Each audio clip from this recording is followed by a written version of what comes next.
Thinking of switching from Rogers to Public Mobile?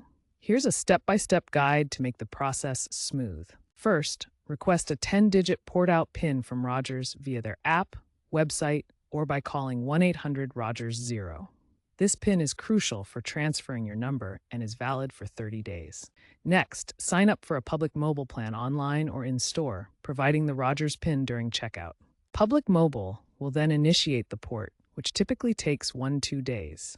Downtime is usually minimal, often under 4 hours, but switching during off-peak times like weekdays from 9 a.m. to 5 p.m. can minimize disruptions. Finally, once your Public Mobile SIM or eSIM is activated, test your number to ensure the transfer is complete.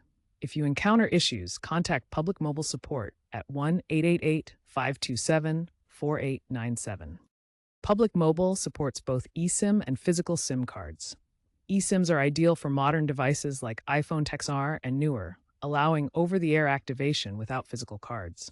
Physical SIMs are mailed for older phones that don't support eSIM. To minimize downtime during the switch, keep your Rogers SIM active until the port completes.